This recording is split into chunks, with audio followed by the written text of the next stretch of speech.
آپ کو پتا ہے فیصل ٹاؤن جتنی مسجدیں بناتا ہے اس میں ایک انٹرو کر کے کوالیفائڈ علماء کو رکھا جاتا ہے. وہ اس لیے رکھا جاتا ہے کہ تاکہ فرقہ وارانہ سے ہماری مسجدیں پاک ہوں. ہمارے وہاں مسجد جتنی بھی ہماری مسجدیں فیصل ٹاؤن میں بنے گی، وہ ادھر بنے، فیصل ہل بنے، کہیں اور بنے، سب کی نمازوں کے ٹائم ایک ہے، سب جمعوں کے ٹائم ایک ہے. آپ کہیں بھی جائیں، آپ نے نماز پڑھنی، آپ کو پتا ہے ادھر قریب فیصل ٹاؤن کی مسجد ہے، آپ کو پتا ہونا چاہیے کہ اس فلاں مسجد میں بھی اتنے بجے جمعہ ہوتا ہے فجر کی، تو ہم ادھر بھی جائیں گے تو اتنے بجے ہم ادھر بھی نماز پڑھ سکتے ہیں. دوسرا، ہمارے علماء کوئی ایسی بات نہیں کریں گے جس سے کسی کی دل آزاری ہو. جب صفیں ہوں گی تو جس طرح ایک لفظ کہیں گے کھڑے ہو کے کہ جی آپ اپنی صفوں کو سیدھا کر لیں. نہ کسی کو کہیں گے ٹوپی اتار دیں، نہ کہیں گے پہن لیں، نہ کہیں گے پاؤں جوڑ لیں، نہ کہیں گے کٹھے کر لیں، نہ کہیں گے کہ آپ ہاتھ اوپر کر لیں، نہ نیچے کر لیں، شلوار اوپر کر لیں، شلوار نیچے کر لیں. اس طرح کی کوئی بات نہیں کریں گے جس سے کسی بھی مسلک کے آدمی کی دل آزاری ہو.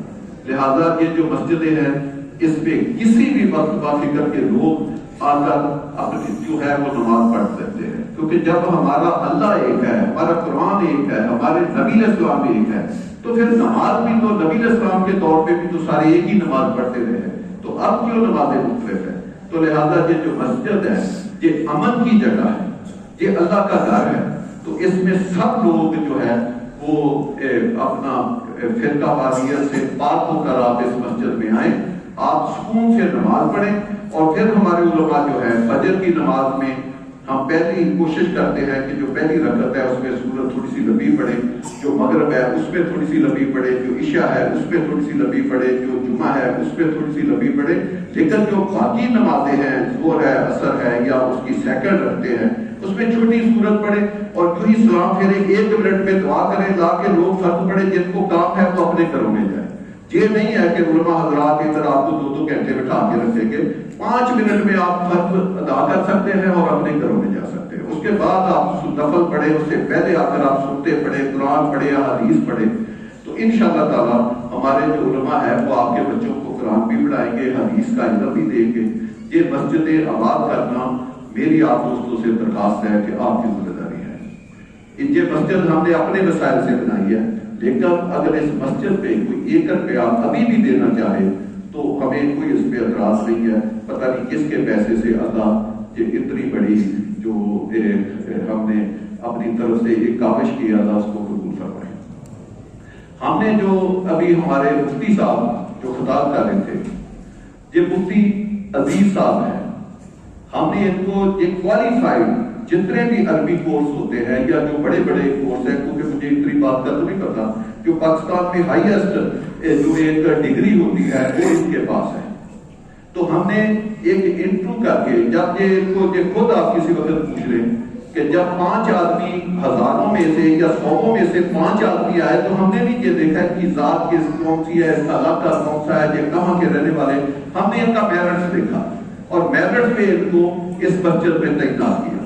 اور جو مؤذن ہیں محمد مصطفیٰ صاحب، ان کا بھی ہم نے یہی دیکھا، ان کو بھی میرٹس میں تعینات کیا.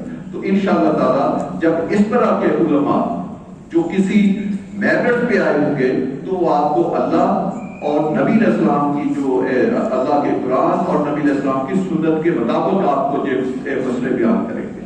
آپ کو کسی ایسے ویسے مسئلے میں نہیں جائیں گے جس سے آپ کا دل دکھے. کوئی ایسے آپ کا ادھر ایسی تبلیغ نہیں کریں گے جس سے آپ کو دل دکھے. تو میری سارے اہل علاقہ سے، سارے اپنے فیصل ٹاؤن کے جو ریزیڈنٹس ہیں ان سب سے کہ آپ لوگ آئیں، ادھر نماز پڑھیں. آپ کو انشاءاللہ تعالیٰ ادھر بڑے سکون سے آپ اللہ کے فرائض کی ادائیگی کر سکتے ہیں.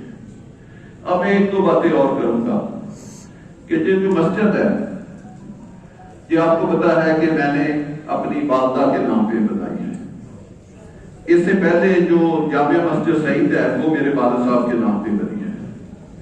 تو میں دعا کرتا ہوں کہ اللہ پاک یہ جو ہم نے کاوش کی ہے اللہ پاک اس کو قبول کرے.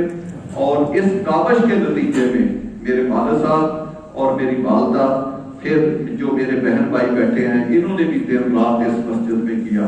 تو اللہ ان کو جنت نصیب کرے، ان کی خطائیں، ان کے گناہ معاف کرے. اور آپ لوگ بھی جتنے آج مسجد میں ہیں تو تو اللہ پاک آپ کی بھی خطائیں اور گناہ معاف کرے اور آپ کو بھی جنت میں جگہ نصیب فرمائے۔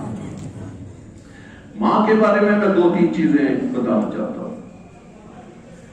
ماں ایک ایسی چیز ہے کہ اللہ نے جب ریفرنس دینا چاہا کہ اللہ انسانوں سے کتنی محبت کرتا ہے تو اللہ نے کس کو چنا؟ ماں کو چنا۔ اللہ نے ماں کے بارے میں کہا کہ میں اپنے پیارے بندوں سے، میں اپنی مخلوق سے، میں انسانوں سے، جس کو میں نے اشرف المخلوقات بنا کے اس زمین پہ بھیجا ہے، میں ان سے 70 ماں سے زیادہ پیار کرتا ہوں۔ تو اللہ نے ریفرنس کس کا دیا؟ ماں کا دیا۔ اور یہی ماں کا جو نام ہے قیامت کے دن سب سے زیادہ ایک ہی نام قیامت کے دن بولا جائے گا، وہ ماں کا نام ہے۔ وہ اس لیے ماں کا نام ہے کہ قیامت کے دن تمام بنی نوع انسان کو اللہ ان کی ماں کے نام سے بلائے گا، باپ کے نام سے نہیں بلائے گا۔ تو یہ ماں ایک ایسی بابرکت ہستی ہے۔ آپ قرآن میں دیکھیں، جنت میں جانے کی جو شرطیں ہیں اللہ نے بیان کیا۔ جنت کوئی آسان کام نہیں ہے جنت میں جانا۔ اللہ نے جب جنت کی شرطیں بیان کی تو جگہ جگہ جب شرط بیان کی کہ آپ نماز پڑھیں، آپ یہ کام کریں، آپ ہمسایوں کا خیال رکھیں، ساتھ ساتھ اللہ نے ماں کو جوڑا کہ آپ والدین کے ساتھ احسان کا سلوک کریں۔ تو یہ قرآن پاک میں جگہ جگہ ایک جنت کا ٹکٹ، جیسے پرچے نہیں آپ کرتے، فزکس کا آپ پرچہ پاس کرتے ہیں، ریاضی کا پرچہ پاس کرتے ہیں، 5-6 پرچوں میں آپ کامیاب ہوں تو پھر آپ نیکسٹ کلاس میں جاتے ہیں۔ تو جنت میں جانے کی جو ایک پرچہ ہے وہ والدین کے ساتھ حسن سلوک ہے۔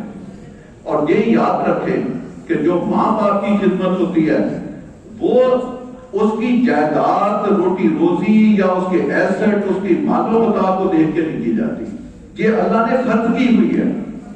آپ نے اپنے ماں باپ کے، چاہے وہ غریب ہیں، امیر ہیں، ان کے پاس کوئی دولت ہے یا نہیں ہے، آپ کو ورثے میں کوئی چیز ملتی ہے یا نہیں ملتی، آپ نے اس چیز کو ذہن میں رکھ کے نہیں آپ خدمت کر سکتے۔ آپ نے ماں باپ کی ہر حال میں خدمت یہ دیکھ کے کرنی ہے کہ یہ ایک جنت میں جانے کا ایک پرچہ ہے، یہ میں نے حل کرنا ہے، اللہ نے یہ میرے اوپر فرض لگایا ہوا ہے کہ میرے والدین کا حق ہے جو میں نے ادا کر کے جانا ہے، ورنہ قیامت کے دن اللہ پاک مجھے اس پرچے میں فیل کر دیں گے اور میری جنت کی کوالیفیکیشن جو ہے وہ فیل میں آ جائے گی تو میں جنت میں کبھی داخل نہیں ہو جاؤں گا۔ تو یہ ہر حال میں جو ماں باپ کی خدمت کی جاتی ہے، یہ معلوم ہوتا کہ یہ خدمت ایک فرض سمجھ کے آپ نے خدمت کرنی ہے اپنے ماں باپ کی۔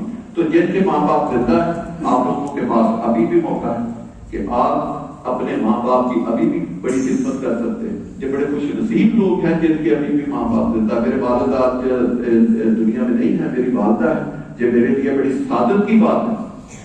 اسی طرح ہمارے نبی علیہ السلام نے اپنے ماں باپ کی خدمت کے اوپر بڑا زور دیا۔ آپ کو پتا ہے نبی علیہ السلام کا دور ہو اور مسلمان جہاد کرے، ایک عبادت جو جہاد کی ہے یہ ہر وقت بڑی افضل ہے۔ آج کے دور میں بھی جہاد کی جو عبادت ہے وہ سب سے افضل ہے، لیکن نبی علیہ السلام کے دور میں جہاد کی عبادت یہ تو بہت ہی بڑی افضل تھی۔ نبی علیہ السلام نے ان لوگوں کو، اس وقت صحابہ کی تعداد کم تھی، نبی علیہ السلام کے پاس جنگجو کم تھے، تعداد کم تھی، اس کے باوجود نبی علیہ السلام ان لوگوں کو منع کرتے تھے جن کے ماں باپ ضعیف تھے، کہ ان کو کہتے تھے آپ اپنے ماں باپ کی خدمت کریں، آپ جنگ میں جہاد میں ہمارے ساتھ نہ کریں۔ اس سے آپ اندازہ لگائیں جب اصل ضرورت تھی اس وقت بھی ماں باپ کو نبی علیہ السلام نے اپنے والدین کے پاس چھوڑا۔ تو نبی علیہ السلام نے والدین کی خدمت کے لیے بڑی ہدایت، بڑی ترغیب کی ہے۔ میں ایک اور نبی علیہ السلام کے دور کا آپ کو واقعہ سناتا ہوں، ٹائم تھوڑا ہے، 10 منٹ میں ختم کرنا ہے۔ آپ نے ایک نام سنا ہوگا، حضرت ابیس کرنی رضی اللہ تعالیٰ۔ آپ یمن کے رہنے والے تھے، آپ کی والدہ آنکھوں سے نبینا تھی۔